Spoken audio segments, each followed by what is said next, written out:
Assalamualaikum warahmatullahi wabarakatuh. Perkenalkan, nama saya Rika Nurfaida dari Prodi D3 Farmasi. Di sini saya akan menjelaskan tentang sistem saraf pada manusia. Sistem saraf merupakan jaringan kompleks yang memiliki peran penting untuk mengatur setiap kegiatan dalam tubuh. Beberapa fungsi sistem saraf yang sering kita dengar adalah untuk berpikir, melihat, bergerak, hingga mengatur berbagai kerja organ tubuh. Sistem saraf yang kompleks dapat dibagi menjadi dua kelompok besar, yaitu sistem saraf pusat dan sistem saraf tepi. Sistem saraf pusat terdiri dari otak dan sumsum tulang belakang.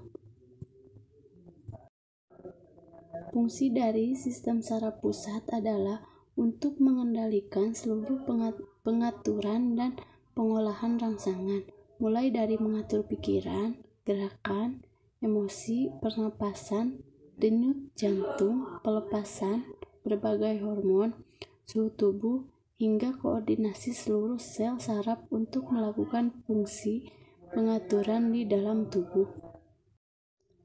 Secara umum, sistem saraf pusat terdiri dari beberapa bagian, yaitu otak, sumsum tulang belakang, dan sel-sel saraf atau neuron. Yang pertama, otak. Otak adalah pusat kendali yang bertugas untuk mengatur segala fungsi tubuh, mulai dari gerakan, sekresi atau mengeluarkan hormon, daya pikir atau kognitif, sensasi, hingga emosi.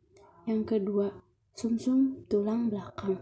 Sumsum tulang belakang adalah bagian dari sistem saraf pusat. Sebagian rangsangan yang sifatnya refleks bisa melewati sumsum tulang belakang tanpa melewati otak. Yang ketiga, sel saraf atau neuron. Neuron adalah unit kerja sistem saraf pusat, terdiri dari 12 nervus kranial, semua nervus spinal dan cabangnya. Fungsinya sebagai penghantar informasi berupa rangsangan atau impuls. Dengan adanya sel-sel saraf ini, baik organ maupun sistem gerak bisa memberikan respon sebagaimana mestinya. Yang kedua, ada sistem saraf tepi yang terdiri dari sistem saraf somatik dan otonom. Kedua sistem ini bekerja sama untuk mengendalikan seluruh aktivitas di dalam tubuh. Fungsi dari sistem saraf tepi.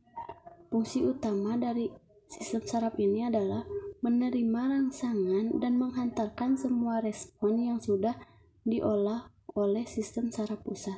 Sistem ini terdiri beberapa fungsi dan bagian, yaitu fungsi sensorik. Fungsi sensorik untuk menerima setiap rangsangan atau impuls, baik yang dari luar maupun dalam tubuh. Rangsangan yang diterima bisa berupa cahaya, suhu, bau, suara, sentuhan, atau tekanan. Fungsi motorik. Bagian motorik berperan untuk memberikan tanggapan atau reaksi tubuh terhadap rangsangan yang sudah diproses oleh sistem saraf pusat. Ketika terkena gangguan, misalnya karena penyakit saraf motorik, maka tubuh tidak akan bergerak dengan normal, atau bahkan tidak dapat bergerak sama sekali. Selain dari fungsi kedua tersebut, sistem saraf tepi juga mengelola respon semua kegiatan yang tidak disadari, seperti respon fight or flight dan kebalikannya.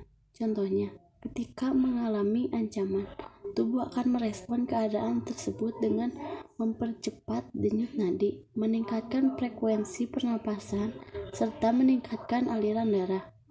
Setelah keadaan yang dirasa mengancam sudah teratasi, tubuh akan mengembalikan respon ke kondisi normal. Beberapa penyakit tertentu seperti gegar otak, meningitis, penyakit Alzheimer, penyakit Parkinson, multiple sklerosis, dan kanker otak dapat menyebabkan terganggunya sistem saraf pusat. Sistem saraf memiliki fungsi yang sangat penting bagi tubuh. Oleh karena itu, jika mengalami gejala-gejala berhubungan dengan sistem saraf, sebaiknya kalian segera memeriksakan diri ke dokter untuk memastikan penyebabnya dan mendapatkan penanganannya yang tepat.